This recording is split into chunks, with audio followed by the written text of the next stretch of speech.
Share market आम विभिन्न प्रकार माध्यम पैसा को इनकम करपरिक डायरेक्ट आम कौन कंपनी शेयर रे इन्वेस्टमेंट करिपरिबा किंबा म्यूचुअल फंड माध्यम इन्वेस्टमेंट करिपरिबा नचे ट्रेडिंग करी पैसा इनकम करिपरिबा किंतु एसबू छाड़िला परे आमे आउ एक जगह इन्वेस्टमेंट बिना रिस्क रे करिपरिबा जार ना होची एक्सचेंज ट्रेडेड फंड एहाकू आमे शॉर्ट फॉर्म रे ईटीएफ कहि थाउ।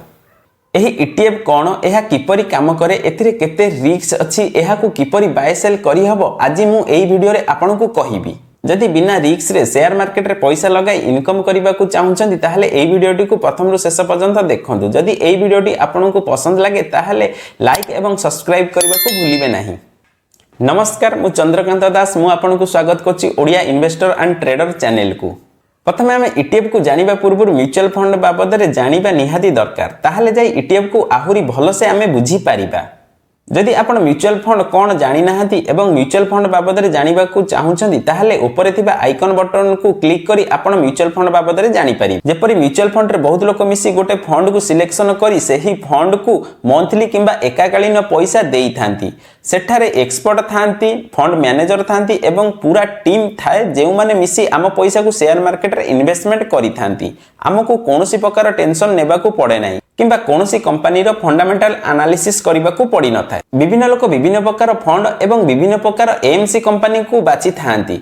चलो गोटे एग्जांपल माध्यम रे बुझिबा को चेष्टा करिबा। किछि लोक मिसी गोटे म्यूचुअल फंड जहार ना हेउची Nippon India small cap fund एही फंड को सिलेक्शन कले एवं सेथिरे इन्वेस्टमेंट कले। एहार माने हेउची एठी निपन इंडिया गोटे कंपनी जे कि म्यूचुअल फंड को बाहर करिसंती। एही टाइप रो कंपनी को आमे एसिड मैनेजमेंट कंपनी बा शॉर्टकट रे एएमसी कंपनी कहि थाउ। एवं स्मॉल कैप फंड माने स्टॉक मार्केट रे जेते स्मॉल कैप कंपनी अछि सेहितिरे ही केवल एसिड मैनेजमेंट कंपनी आम पैसा को इन्वेस्टमेंट करिवे। जदि कहीं स्मॉल कैप कंपनी रे इन्वेस्टमेंट न करी निफ्टी 50 इंडेक्स रे थिबा इंडिया रो टॉप 50 कंपनी रे इन्वेस्टमेंट करबा को चाहंती ताहले निफ्टी 50 इंडेक्स फंड को सिलेक्शन करबा को पड़िबो। एहीपरि आपनको बहुत टाइप रो म्यूचुअल फंड कंपनी मिली जिवो। जदि आपनको लागुची कोनोसी सेक्टर किंबा इंडेक्स बहुत ग्रोथ करिवार अछि सेही बलिया फंड को आपण सिलेक्शन करी सेथिरे इन्वेस्टमेंट करि परिबे। ये तो थिला म्यूचुअल फंड रो कथा। एहा किपरि काम करे एवं एथिरे आमे किपरि इन्वेस्टमेंट करि परिबा। ठीक एहीपरि ईटीएफ मध्य काम करे एवं म्यूचुअल फंड परि ईटीएफ मध्य गोटे फंड। म्यूचुअल फंड रे जिपरि आमे इन्वेस्टमेंट करू ठीक सही टाइप रे ईटीएफ रे मध्य आमे इन्वेस्टमेंट करि परिबा। ताहले आपण मानकर मन रे प्रश्न आसुथिबो जदि म्यूचुअल फंड एवं ईटीएफ एका काम करूची ताहले आमे म्यूचुअल फंड रे इन्वेस्टमेंट न करी ईटीएफ रे कोन पई इन्वेस्टमेंट करिबा। एहा द्वारा हमर कोन बेनिफिट हबो अधिका म्यूचुअल फंड रे इन्वेस्टमेंट न करी ईटीएफ रे इन्वेस्टमेंट करिबा द्वारा। मानोचे म्यूचुअल फंड एवं ईटीएफ दुटी अलग अलग फंड एमानकर काम मध्य एका किंतु एमानक मध्य किछि डिफरेंस थिबारु बहुत लोक म्यूचुअल फंड रे इन्वेस्टमेंट न करी ईटीएफ रे इन्वेस्टमेंट करबा को पसंद करूछन। मोटामोटी एथिरे तीनोटी डिफरेंस अछि। Difference number 1 trading.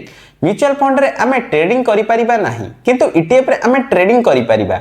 ट्रेडिंग रो माने हेउची आमे सकाळे गोटे शेयर को किनी संध्यारे ताकू बिकी पारुथिबा एहाको आमे ट्रेडिंग कहि थाउ। म्यूचुअल फंड रे मार्केट क्लोज हेबा परे एहार एनएससी रो प्राइस निर्धारित होइताय किंतु ईटीएफ रे लाइव मार्केट रे जेते टंका रे प्राइस चलीची सेही प्राइस रे आपण फंड को बाय सेल करि परिबे।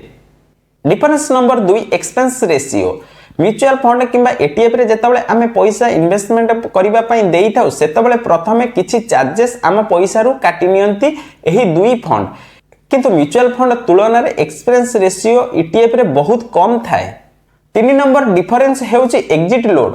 म्यूचुअल फंड रे हमको एग्जिट लोड देबा को पड़ी थाए किंतु ईटीएफ रे हमको एग्जिट लोड देबा को पड़ी न थाए। एग्जिट लोड रो माने हेउची गोटे निर्धारित टाइम पीरियड भितरे जदि आमे म्यूचुअल फंड को उठाई नेउचे ताहले हमको एही चार्जेस देबा को पड़ी थाए एहा को आमे एग्जिट लोड कहि थाउ किंतु ईटीएफ रे कोनोसी एही प्रकार चार्जेस न थाए।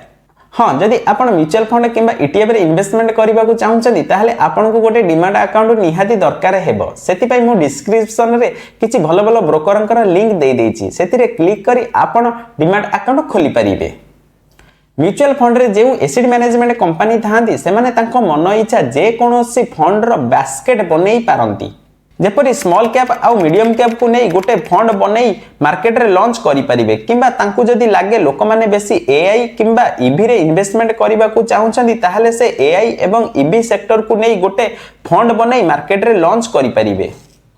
किंतु ईटीएफ रे मन इच्छा जेकोसी फंड बास्केट बनै पारिबे नहीं acid management company. Share market रे थिबा इंडेक्स सेक्टर किंबा कमोडिटी मार्केट रे ट्रेड करुथिबा मेटल उपरे ही ईटीएफ बनी थाए। हाँ, जदि आपण चाहूछंती अलगा कंट्री रो इंडेक्स किंबा सेक्टर उपरे इन्वेस्टमेंट करिवा पई से भलिया फंड मध्य आपनको ईटीएफ रे मिली जिवो। एहा परे आमे जानिबा ईटीएफ रे इन्वेस्टमेंट कले एथिरे केते रिस्क थाए। एथिरे रिस्क बिल्कुल न थाए कारण एहा इंडेक्स किंबा सेक्टर उपरे ही चली थाए। जदि कोनोसी व्यक्ति ईटीएफ माध्यम रे निफ्टी 50 फंड रे इन्वेस्टमेंट करंती ताहाले तांकर पैसा इंडिया रो टॉप 50 कंपनी रे ही इन्वेस्टमेंट होई थाए। कोन आपण भाबी पारुछंती निफ्टी 50 रे थिबा 50 कंपनी रो शेयर केबे एका संगे रे जीरो होई जिवो? एहा केबे भी संभवपर कथा नुहे। हाँ, जदि आपण कोनोसी पर्टिकुलर कंपनी रे इन्वेस्टमेंट करंती एवं आपणकर एनालिसिस भूल हुए ताहाले आपणकर पैसा जीरो मध्य होई जिवो। एग्जांपल माध्यम रे आपण यस बैंक को मध्य देखि परिबे। किंतु ईटीएफ एभली एक फंड जे कि गोटे सेक्टर किंबा इंडेक्स उपरे ही इन्वेस्टमेंट करि थाए, सेति पई एथिरे रिस्क बिल्कुल न थाए।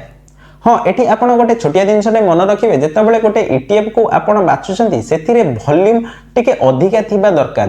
जेउ ईटीएफ रे वॉल्यूम टिके अधिका थाए सेथिरे आपण जदी इन्वेस्टमेंट करूछंती ताले बाय सेल पई कोनोसी प्रॉब्लम आपनको हेबो नाही। एहा परे आमे जानिबा गवर्नमेंट केते टंका टैक्स नेई थाए ईटीएफ प्रॉफिट उपरे। ईटीएफ रे दुई प्रकार टैक्स लागि थाए। एलटीसीजी एहार फुल फॉर्म हेउची लॉन्ग टर्म कैपिटल गेन एवं एसटीसीजी एहार फुल फॉर्म हेउची शॉर्ट टर्म कैपिटल गेन। जदि आमे इक्विटी ईटीएफ को गोटे वर्ष भितर बिकी देबा ताहाले हमको प्रॉफिट रो 20% टैक्स देबा को पड़ी थाए। एहा को आमे शॉर्ट टर्म कैपिटल गेन कहि थाउ। सेही पर इंटरनेशनल इक्विटी ईटीएफ फंड को गोटे वर्ष भितर बिकिले आमे जेउ टैक्स स्लैब रेट भितर आसीबा ताहा ऊपर टैक्स देबा को पड़ी थाए। जेपरि मु आउटिके पूर्वरो आपनको कहितली इंटरनेशनल ईटीएफ फंड माने हेउची आपण जे कोनोसी अलगा कंट्री रो कंपनी रे इन्वेस्टमेंट करि परिबे। जेपरि कि फेसबुक, टेस्ला, गूगल परि कंपनी रे मध्य आपण ईटीएफ माध्यम रे इन्वेस्टमेंट करि परिबे। जदि गोल्ड ईटीएफ को आमे गोटे वर्ष भितर बिकिबा ताहाले एथिरे मध्य इंटरनेशनल इक्विटी ईटीएफ भली जेउ टैक्स स्लैब रेट भितर आमे आसीबा ताहा ऊपर टैक्स देबा को पड़िबो। यदि गोटे वर्ष भितर जदि आमे एही सब ईटीएफ फंड को बिकी देउचे ताहाले एही सब टैक्स देबा को पड़िबो। एहा को आमे एसटीसीजी टैक्स कहिताउ। जदि गोटे वर्ष पर ईटीएफ फंड को बिकिबा ताहाले आम प्रॉफिट रो 12.5% टैक्स देबा को पड़िबो। से इक्विटी ईटीएफ हेउ बा इंटरनेशनल इक्विटी हो बा गोल्ड ईटीएफ हेउ। एहा को आमे लॉन्ग टर्म कैपिटल गेन बा एलटीसीजी टैक्स कहि थाउ। हाँ, एटी मन रखिबे जदि गोटे वर्ष पर आपनकर प्रॉफिट 1,25,000 भितर अछि एवं आपण सेही फंड को बिकुचंती ताहाले गवर्नमेंट आपण ठारू कोनोसी टैक्स नेबो नाही। एहा पर चलो जानिबा आमे गोटे ईटीएफ को किपरि बाय सेल करि परिबा। एहा करिबा बहुत सहज। आमे मोबाइल रे ब्रोकर रो एप्स को खोली सेथिरे सर्च करिबा ईटीएफ। जेपन कि मु आपनको स्क्रीनशॉट माध्यम रे देखाउची ईटीएफ को सर्च करिबा। गोटे मिनिट मु खोल दउची। मु ग्रो ऐप को यूज करूची। आपण जे कोनोसी प्लेटफॉर्म ने मध्य खोली परिबे। सर्च बारे जदि आपण खाली ईटीएफ मध्य लिखिबे ताहाले आपनको शो करिवो बहुत टाइप रो ईटीएफ। जदि आपण गोल्ड ईटीएफ रे इन्वेस्टमेंट करिबा को चाहउछन ताहाले आपण सर्च करि परिबे गोल्ड ईटीएफ। ताहाले आपनको बहुत प्रकार टाइप रो एएमसी कंपनी रो गोल्ड ईटीएफ शो करिवो। एहा ऊपर क्लिक करी आपण बहुत इजीली बाय सेल करि परिबे। जदि एहा गोल्ड ईटीएफ न होई अन्य कोनोसी इंडेक्स बा सेंसेस ईटीएफ हुए ताहाले आपण इजीली एठारे देखि परिबे आपणकर पैसा केउ सब कंपनी रे एउ केते परसेंट हिसाब रे लागिछि। खाली ग्रो एप्स नुहे आपण जे कोनोसी ब्रोकर प्लेटफॉर्म जाई ए सब दिनस को इजीली देखि परिबे। मु ग्रो एप्स को यूज करिथिबारु ए सब दिनस को आपण को ग्रो एप्स माध्यम रे देखैबा को चेष्टा करली। आशा करछि आपण ईटीएफ फंड बाबद रे भलो से जानि पारिथिबे। जदि आपनक मन रे कोनोसी क्वेश्चन आसे ताहाले आपण कमेंट माध्यम रे मते निहाती जणाइबे। मु तार आंसर देबा को चेष्टा करिबी। आज ए वीडियो आपनको किपरि लागिला कमेंट माध्यम रे निहाती जणाइबे। जदि भलो लागिता ताहाले लाइक एवं सब्सक्राइब करि नेबे। आज पई ए वीडियो रे एतिकी। फेर देखाबो आउ एक नुवा वीडियो रे। समस्त इनकम करंतु एवं लाइफ रे आगो को बढ़ंतु। जय जगन्नाथ।